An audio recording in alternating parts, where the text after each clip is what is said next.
प्राचीन भारतीय इतिहास के स्रोत। इतिहास के विभिन्न कालखंडों में वर्णित ऐतिहासिक तथ्यों का अध्ययन करने से पहले हमारे लिए ये जान लेना बेहद ज़रूरी है कि उन ऐतिहासिक तथ्यों की जानकारी हमें किन किन स्रोतों के जरिए प्राप्त हुई है।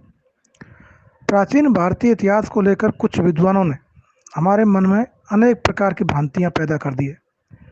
इन्हीं में से एक भ्रांति ये भी है कि प्राचीन कालीन भारतीयों में इतिहास लेखन बुद्धि का अभाव था और उन्होंने इतिहास लेखन की ओर कभी गंभीरतापूर्वक ध्यान नहीं दिया, इसलिए वे अपना कोई इतिहास ग्रंथ भी नहीं लिख पाए।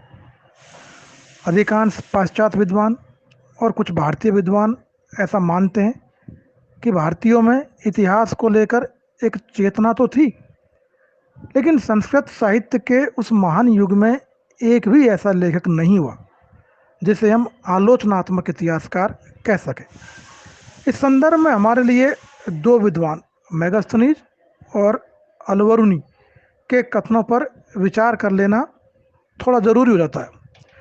मेगास्थनीज ये कहते हैं कि भारतीयों में लेखन कला बुद्धि का अभाव था और इसी प्रकार का मत मुस्लिम लेखक अलवरुनी ने भी व्यक्त किया है। वे ये कहते हैं कि हिंदू घटनाओं के ऐतिहासिक क्रम की ओर ध्यान नहीं देते थे और कालक्रम के अनुसार उनकी विवेचना करने के प्रति घोर उदासीन थे। लेकिन इन दोनों ही विद्वानों के कथनों में सच्चाई कम और अतिशयोक्ति ज़्यादा है, जबकि वास्तविकता इन दोनों कथनों के बीच में है। इतिहास को लेकर प्राचीन भारतीयों की समझ इतिहास की आधुनिक परिभाषा से भिन्न रही है।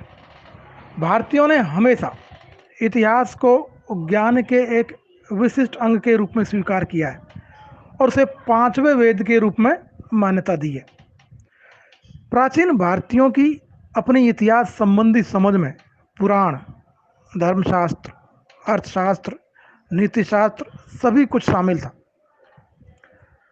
प्राचीन काल के और मध्यकाल की मुस्लिम विचारधारा मनुष्य की लौकिक उपलब्धियों का उल्लेख ऐतिहासिक क्रम के रूप में करती है, जिसमें कि घटनाओं के कालक्रम की प्रधानता रही है।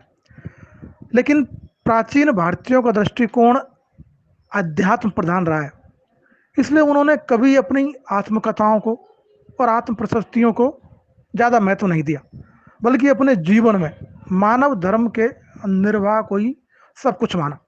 और यही वो महत्वपूर्ण कारण है जिसकी वजह से प्राचीन कालीन भारतीय ऐसे किसी इतिहास ग्रंथ की रचना नहीं कर पाए जिसे हम इतिहास की आधुनिक परिभाषा के आधार पर एक शुद्ध इतिहास ग्रंथ कह सके। हालांकि इसका ये अर्थ बिल्कुल भी नहीं है कि भारतीयों में इतिहास लेखन बुद्धि का अभाव था। प्राचीन कालीन भारतीयों के द्वारा जो ग्रंथ लिखे गए उनमें बहुमूल्य ऐतिहासिक सामग्री है और पुराण इसका प्रमाण है।